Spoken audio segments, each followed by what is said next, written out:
Kos berhantu. Aku menempati kamar kosku yang baru di kawasan sekitar kota dekat kampusku. Biaya per bulannya agak sedikit mahal. Ya, tentu saja karena dekat dengan kampus. Ruangannya nyaman untuk ditempati untuk mahasiswa sepertiku. Ruangan itu dicat hijau lembut. Kamar itu berukuran 3 kali 3 meter persegi. Ada satu tempat tidur beserta bantal dan gulingnya, satu lemari plastik, satu set meja belajar, dan juga tentu saja ada kamar mandi.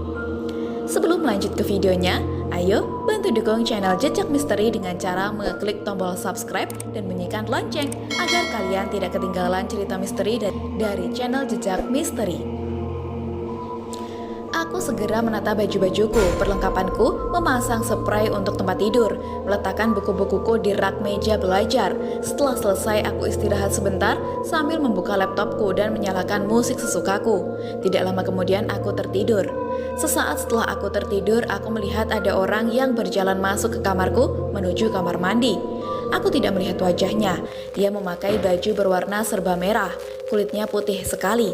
Saat aku terjaga, kemudian aku bangun. Aku kemudian menuju kamar mandi untuk melihat orang tadi.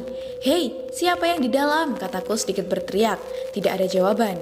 "Hei, siapa yang di dalam?" kataku agak sedikit marah karena ada orang yang tanpa izin masuk ke kamarku. Tidak ada jawaban lagi. Kali ini terdengar suara keran menyala. "Aku akan mendobrak pintu ini jika kamu tidak menjawab," kataku sambil berusaha membuka pintu yang terkunci itu. Kali ini aku benar-benar akan mendobrak pintu ini. Entah yang di dalam laki-laki atau perempuan, aku tak peduli. Urusan nanti dimarahi ibu kos karena merusak pintu kamar mandi itu masa bodoh. Aku sudah merasa jengkel sekarang.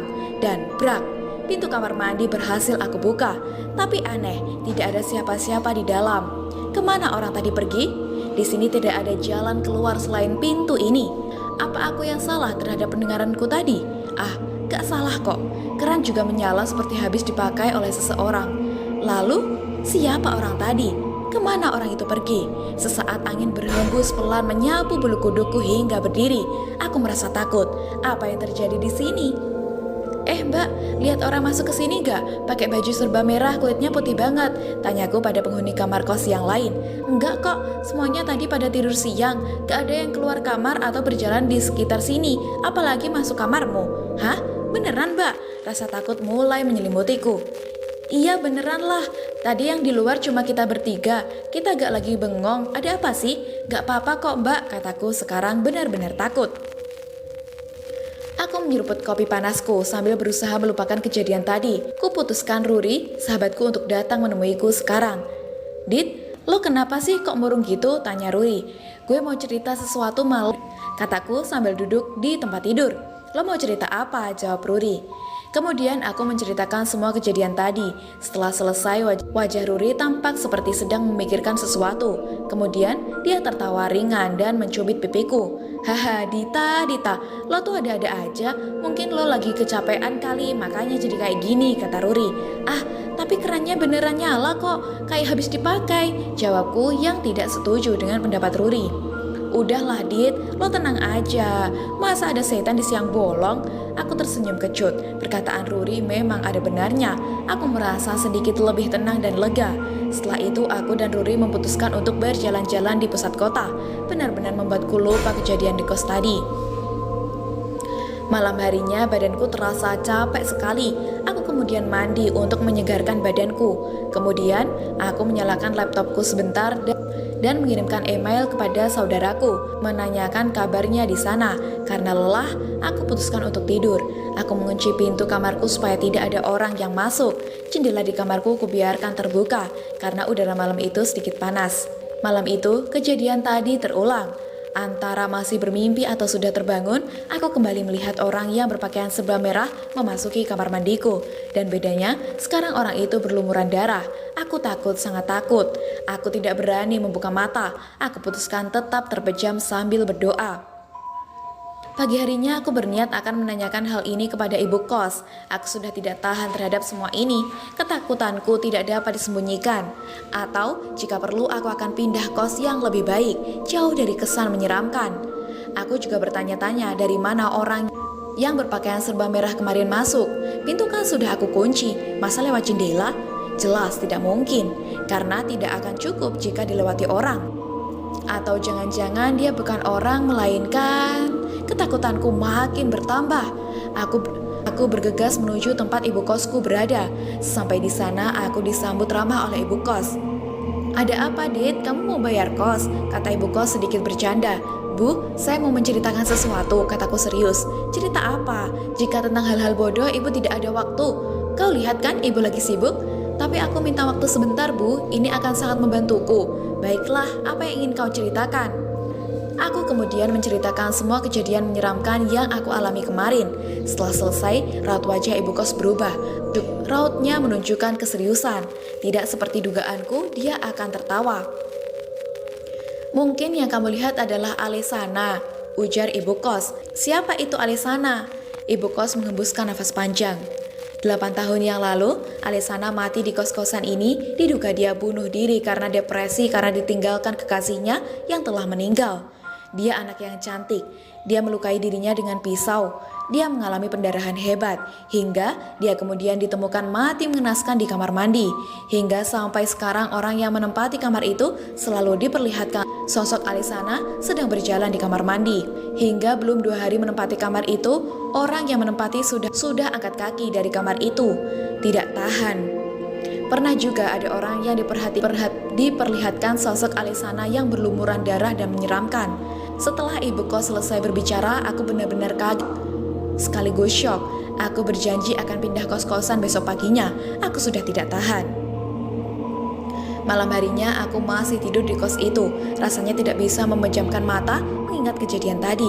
Jam sudah menunjukkan pukul 11 malam. Sepi sekali suasana di luar. Mungkin penghuni kos yang lain sudah tertidur. Hawa dingin tiba-tiba menyergapku. Hembusan angin dari jendela membuatku menggigil. Ku tutup jendela itu dan ku tarik selimutku supaya membuatku hangat. Aku berusaha memejamkan mataku. Tetapi aneh, kenapa suasana di sini menjadi berubah? Tiba-tiba desiran angin berhembus di belakang tengkukku, membuatku jadi merinding. Tiba-tiba lampu mati, suasana benar-benar gelap dan aku sendirian. Aku menggenggam selimutku semakin kencang. Aku tidak berani bergerak. Biar! Tiba-tiba ada suara benda terjatuh. Bunyinya mengagetkanku. Lalu terdengar bunyi derap kaki. Tap, tap, tap. Bunyi itu seperti semakin mendekat ke arahku. Aku tidak bisa melihat siapa itu karena benar-benar gelap. Jantungku benar-benar berdegup kencang sekali. Keringatku mengalir deras di sekitar tubuhku. Aku mulai melafalkan doa-doa, memungkinkan kejadian yang tidak enak yang akan terjadi nanti. Ada yang menaiki kakiku seperti sebuah beban berat. Aku tidak berani menggerakkan kakiku sedikit pun. Kurasa ada tangan yang mengelus kakiku. Permukaan kulitnya halus, aku bisa merasakannya. Tiba-tiba, lampu menyala.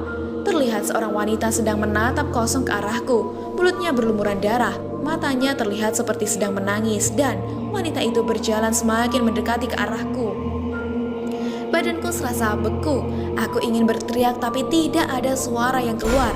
"Jangan takut," kata wanita itu lembut. "Aku tidak akan menyakitimu. Aku Alesa. Aku hanya ingin menyampaikan pesan buatmu." "Jangan takut," kata wanita itu lembut. "Aku tidak akan menyakitimu. Aku Alesa. Aku hanya ingin menyampaikan pesan buatmu. Tolong aku. Aku terperangkap di sini. Bebaskan aku agar nyawaku bisa tenang di sana. Bakar kalung yang ada di dekat lemari. Kalung berliontin huruf A. Tidak ada orang yang tahu. Sepi, kotor. Tolong aku mohon." Sosok itu tiba-tiba perlahan menghilang dan sekarang yang terlihat hanya gelap. Aku begitu syok. Aku tidak sadar dan tahu-tahu sudah berada di pagi hari. Rupanya aku pingsan tadi malam. Nyawaku rasanya belum terkumpul semuanya. Aku masih kebingungan. Badanku terasa capek sekali. Aku kemudian bangun melihat jam berapa sekarang. Jam sudah menunjukkan pukul 10. Ya ampun, kali ini aku benar-benar kesiangan. Aku menutup wajahku dengan kedua tanganku. Aku bertanya pada diriku sendiri, "Ya Tuhan, apa yang terjadi padaku? Mengapa semua ini terjadi padaku?" Aku menghembuskan nafas panjang. Kemudian aku memikirkan kejadian tadi malam. Wanita yang aku lihat kemarin adalah Alesa. Wanita itu membicarakan tentang nyawanya yang terperangkap di dunia nyata. Dia ingin aku membebaskannya, dan dia juga membicarakan tentang kalung. Dia menyuruhku untuk mencari kalung dan kemudian membakarnya. Aku bertanya-tanya, ada apa dengan kalung itu? Kenapa dia ingin aku membakarnya untuk membuat nyawanya bebas? Aku tidak peduli. Yang terpenting sekarang adalah mencarinya supaya dia dan juga tenang hidupnya.